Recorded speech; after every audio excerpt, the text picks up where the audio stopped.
Ayan, we're off for a walk. Isang oras na lakaran to sa bundok. Ayan.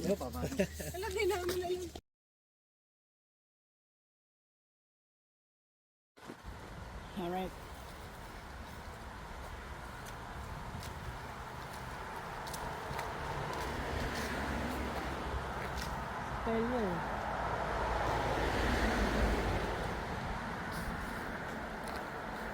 May falling leaves pa, no?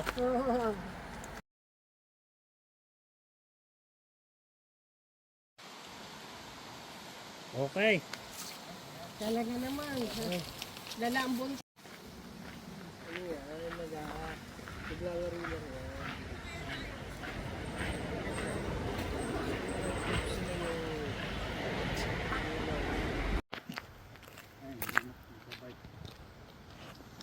Bata nga, galing mag-bike nun. Lagi na lang nandito.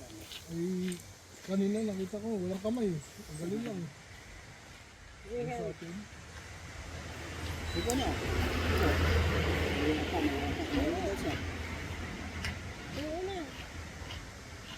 Oo ka na. Ba, maaraw na. Yun. Malamig na yung Ito naman yung mga outdoor gym equipment nila rito sa Finland.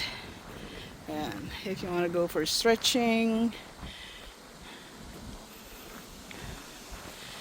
or biking, practice in the parallel bar, at saka yun, climbing. Ate Mila, magbabike. Go for it! Come on, girl!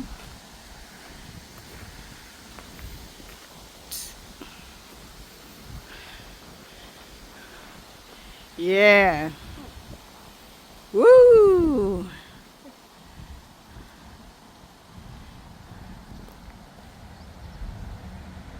Galing. Parang hamster lang. Sige. Exercise.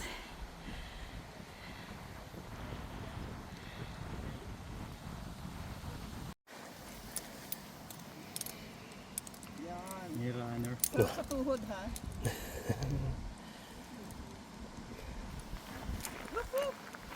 Yan.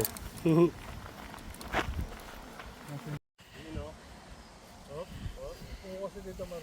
Gusto nakaporma.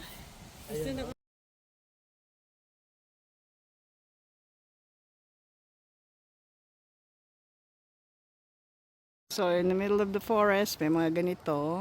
I'm not sure kung mga safe houses yan or ihian. Just in case people need to go and pee. Ayan na, mga kasamahan.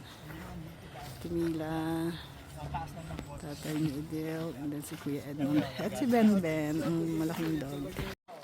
Napagod.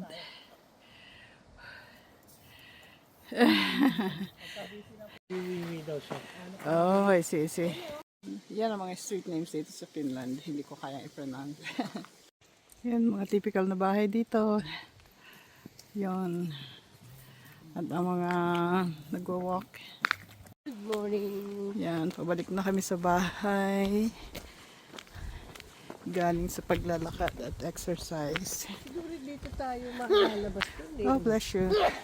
Bless you. Baka ganda yun.